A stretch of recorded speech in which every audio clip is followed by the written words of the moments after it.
प्रिय विद्यार्थियों, आज हम सूरदास की व्याख्या की बात करेंगे।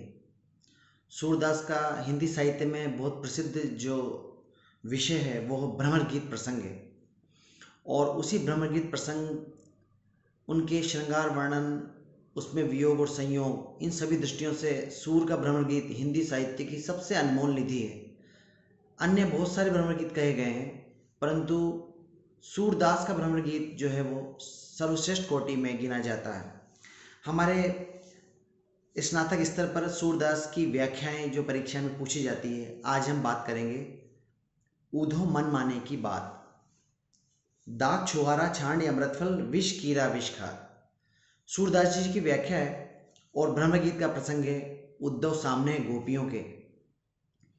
उद्धव ने ज्ञान योग की बात की गोपियों से, बदले में गोपियां प्रत्युत्तर दे रही है और प्रेम योग की स्थापना और तर्क और भावनाओं से ये साबित करने का प्रयास कर रही है कि प्रेम मार्ग ही जो है वो योग मार्ग से कहीं ज़्यादा अच्छा है और सर्वश्रेष्ठ है।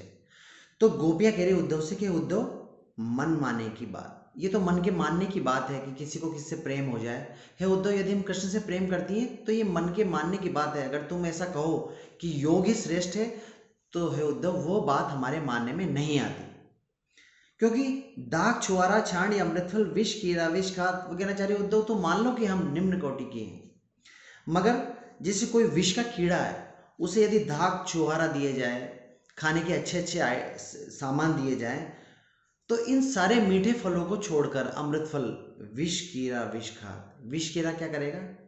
विष ही खाएगा, जहर ही खाएगा, बुरी चीजें ही खाएगा। क्योंकि मन माने की बात, क्योंकि उद्धव ये तो मन के मानने की बात है। विष के कीड़े का मन विष से ही रमा हुआ है, वो उसे वही पसंद है, तो फिर वो मीठे मीठे अमृत फलों को कभी नहीं खाएगा। और जो चकोर को देई कपूर को तजी अंगार आघात। और हे उद्धव, कोई चकोर को कोई कपूर दे, ठंडा बिल्कुल शीतल कपूर होता है, मगर तजी वो उसे छोड़ देगा कपूर को, और अंगार आघात, और जो अंगारे जलते हुए उसी से वो तृप्त होगा, वही उसे पसंद है। क्यों? क्योंकि उद्धव चकोर को अंगारों से प्रेम है, तो उसे अंगारे ही पसंद है। कोई शीतल कपूर उसे दे तो वो उसे पसंद नहीं आएगा। इसी प्रकार है उद्धव, हमें भी कृष्ण पसंद है।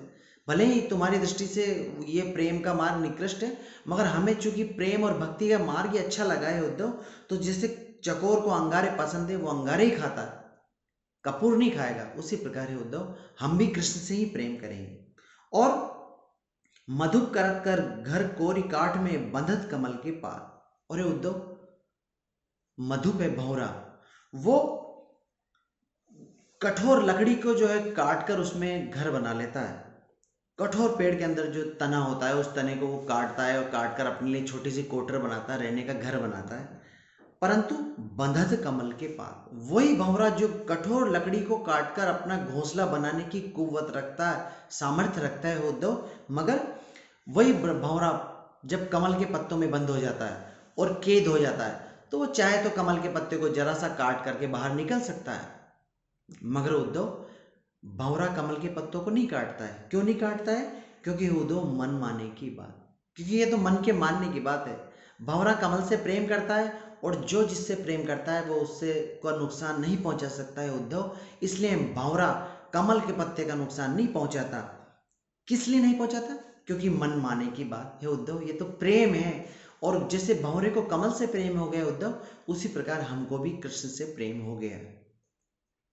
और जो पतंग हित जाने आपनो दीपक सो लपटात। और जैसे पतंगा है वो अपनी भलाई हित यानी वो अपना हित इसी में मानता है कि दीपक से जाकर के वो लिपट जाता है, जल जाता है, मर जाता है, मगर पतंगा जाकर दीपक के ही गले लगता है, दीपक की जलती हुई लौ में ही जाकर के वो सिमटता है, उन्हीं में चला जाता है। क्यों चला जाता है उद्धव?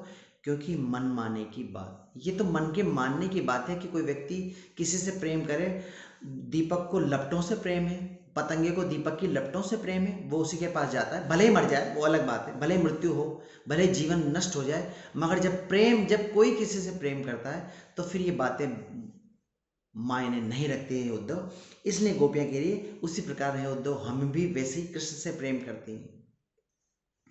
और सूरदास जाको मन जासो सोई ताही सुहाग। और ये सूरदास वर्णन कर रहे हैं सामने उद्धव है, गोपियां उनसे कह रही है, उद्धव ने ज्ञान की बात कही, गोपियां प्रत्युत्तर में बता रही है कि उद्धव जाको मन जासो, जिसका मन जिस पे आ जाए, जो जिससे प्रेम करे, सोई ताही सुहाग, फिर वो वही उससे अच्छा लगता है।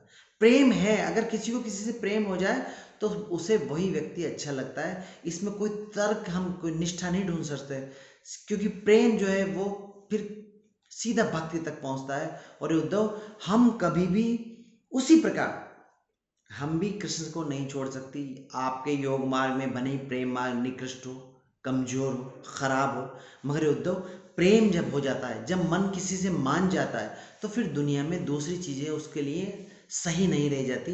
इसलिए उद्धव, तुम्हारा तर्क, फिर से हम पद को एक बार देखें समझने के लिए, कि उद्धव सामने है, गोपियां जो है वो अपनी प्रेम का प्रत्युत्तर दे रही है। प्रश्न किया था उद्धव ने और समझाया था कि योग बहुत अच्छा है, तब गोपियां प्रत्युत्तर में उसे समझा रही है, उद्धव ये तो मन के मानने की बात है, मन किससे मान जाए। जैसे विष का कीड़ा दाग छुहारा जैसे अमृत फल को छोड़ करके विष ही खाना पसंद करता है, क्योंकि ये मन के मानने की बात है। और जो चकोर है वो कपूर जैसे शीतल पदार्थ को भी त्याग कर अंगारों को पसंद करता है, क्योंकि चकोर का मन अंगारों से मान गया है। और उद्धव, जैसे कठोर लकड़ी को काटने वाला भंवरा भी कमल के बिल्कुल कमल कोमल से पत्तों में बन जाता है, क्योंकि कमल से भंवरे को प्रेम हो गया, मन के मानने की बात है। और उद्धव, जैसे पतंगा दीपक की लौ में जागता है और जलकर मर जाता है, मगर फिर भी दीपक की लौ की तरफ एक पतंगे के बाद दूसरा पतंगा जाता है, क्योंकि ये मन के मानने की बात है। अभिप्राय यह है उद्धव, हमारा मन भी कृष्ण से मान गया है, जो जिसको अच्छा लगता है वही फिर वो उसको पसंद आता है। यहाँ पर कोई तर्क, किसी तर्क की बात प्रेम की दुनिया में स्वीकार नहीं की जाती है उद्धव। इसलिए कुल मिला के बात यह है कि जैसे जो व्यक्ति जिससे प्रेम करता है उसी में अपने जीवन को निछावर कर देता है। इसी प्रकार है उद्धव, हमें भी कृष्ण से प्रेम है, भले वो प्रेम मार्ग तुम्हारी दृष्टि में निकृष्ट हो, नीचा हो, मगर उद्धव हम तो कृष्ण से मन हमारा मान गया है, और अब दुनिया का कोई भी तर्क जो है वो हमें प्रभावित नहीं कर सकता। इस प्रकार ये सूरदास की व्याख्या है उद्धव मन मानने की बात। और यदि हम इसके विशेष की बात करें तो इसमें परिमार्जित ब्रजभाषा का प्रयोग सूरदास ने इसमें किया है। दूसरी बात, इसमें अनन्य प्रेम जो है वो ध्वनित हुआ है। और तीसरी बात, इसके अंदर पद अलंकार, पद छंद का जो है वो उद्धव इस सूरदास ने पद छंद का प्रयोग किया है, जो कि प्राय उन्होंने अपने पूरा भ्रमर गीत इसी पद छंद में लिखा है। और इस प्रकार सभी दृष्टियों से सूरदास जी का ये पद एक बेहतरीन पद है, और परीक्षा की दृष्टि से भी एक अच्छा पद है। इसलिए बच्चों, आज इस वीडियो में इतना ही। शेष वीडियो में फिर हमारी मुलाकात होगी। नमस्ते।